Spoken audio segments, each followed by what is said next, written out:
everyone, it's Lindsay from Hearth Story, and I'm here with a quick flip through of Hearth Story 4th grade spelling.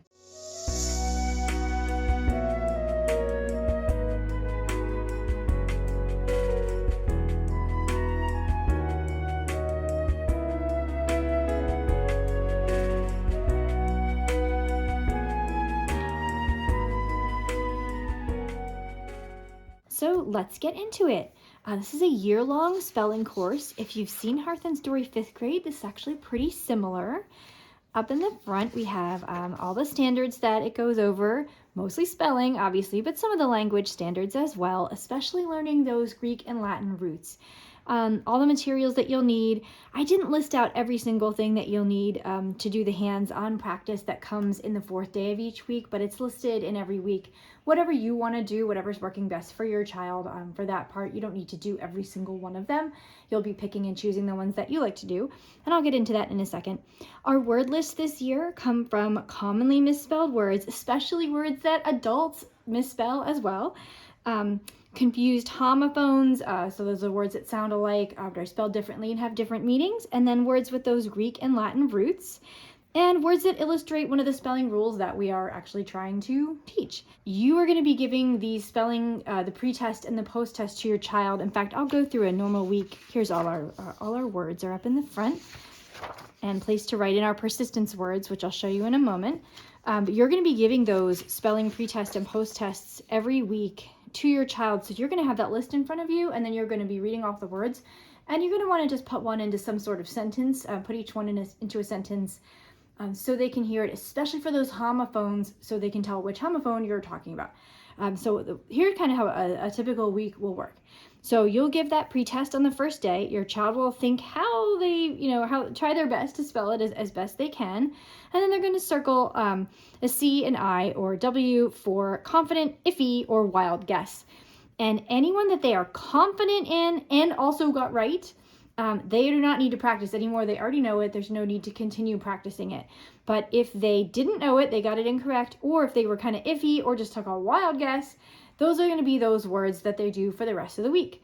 So in this week, for example, on day 2, they're going to write each of those words for the week in pencil, crayon, and marker. And that changes. There's several of these different kind of activities that come in. On day 3, there's usually a lesson talking about where does a Latin or Greek root come from? How do I tell the difference between these homophones? There's something to learn. Day 4, they're going to be taking one last chance at training and trying to get ready for that post-test. So we've given some suggestions here. You can spell while jumping rope. You can write in sand. You can write with sidewalk chalk outside.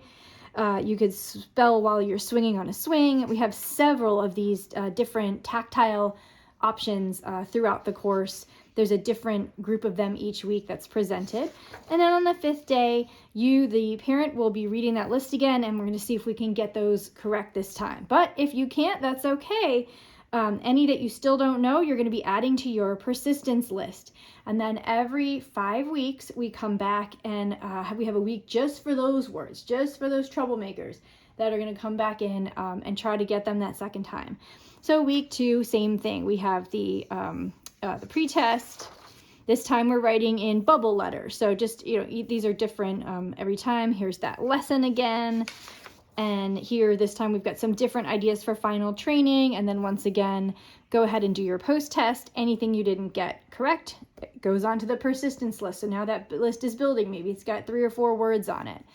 I'm going to skip ahead to where we actually do after week 5.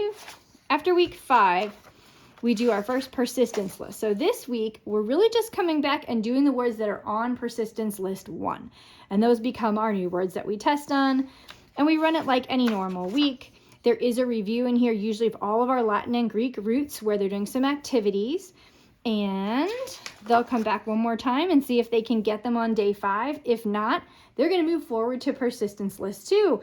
So those words, if there's something from list 1 that's really tough for you, it may appear all year until you finally get it. So we're just keep plugging away at those words, trying to build those understandings, trying to internalize and soak up those spelling rules over and over. So we're not just learning a word on 1 week and, oh well, I didn't get it on Friday and now it's gone.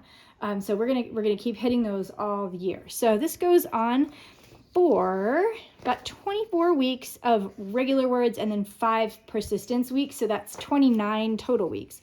And that gives you a little bit of leeway to have some skipping wherever you need to for your schedule. And that's about it. At the very end, we have our answer key. Get to that. With all of the answers to the day, mostly these day 3 activities.